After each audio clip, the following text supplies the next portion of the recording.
पूरे गांव में किसान की ईमानदारी के बहुत ही चर्चे थे।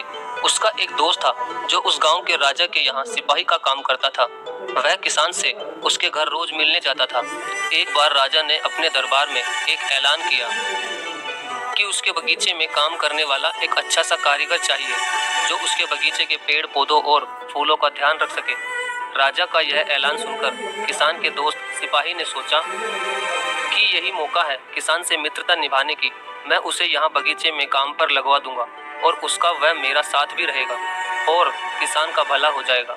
यह सोचकर उसने राजा से कहा कि महाराज, मैं आपके लिए एक ऐसे आदमी को लेकर आऊंगा जो यह काम अच्छे से कर लेगा।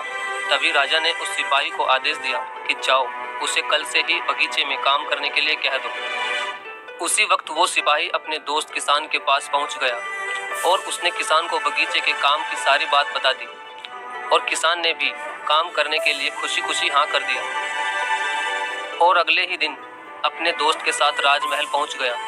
सिपाही उसे राजा के सामने लेकर गया और राजा ने उस किसान को बगीचे की पूरी देखभाल का काम सौंप दिया और कहा कि तुम अगर पूरी ईमानदारी के साथ काम करोगे तो तुम्हें 50 सोने की मुद्राएं हर महीने दूंगा। किसान खुशी खुशी बगीचे में काम करने के लिए हाँ कर देता है और वह उसी वक्त से बगीचे में काम करने लगा। किसान बगीचे में बहुत दिल लगाकर काम करता था। कुछ दिन बीत गए। किसान ने बगीचे को बहुत सुंदर व हरा भरा बना दिया।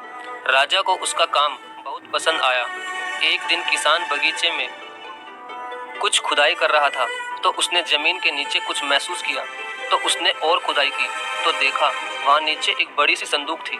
किसान ने वह संदूक बाहर निकाली और खोल कर देखी तो क्या देखा, वह सोने और चांदी से भरी हुई थी।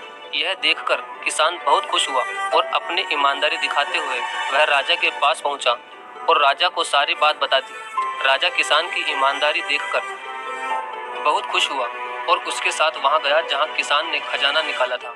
राजा ने देखा तो कहा, यह खजाना तो हमारे पुरखों का है, हम कई वर्षों से इसे ही खोज रहे थे। यह खजाना देखकर राजा बहुत ही खुश हो जाता है और अगले ही दिन राजा ने उस किसान को पूछा कि बोलो, तुम्हें क्या इनाम चाहिए। किसान बोला, मालिक, मुझे कुछ नहीं चाहिए, मेरे पास जो भी है मैं उसी में खुश हूँ। राजा उसकी इतनी अच्छी बात सुनकर और ज्यादा खुश हो गया और उसने किसान को अपना मंत्री बनाने का फैसला किया और कहा, ये मेरा हुक्म है। तो किसान ने राजा की बात मान ली और राजा का मंत्री बन गया। तो दोस्तों, सबसे बड़ी ईमानदारी ही है जिससे एक गरीब इंसान किसान से राजा का मंत्री बन गया। तो दोस्तों, ये ईमानदारी की कहानी आपको कैसी लगी? अगर अच्छी लगी हो तो प्लीज़ वीडियो को लाइक और शेयर जरूर करें। धन्यवाद।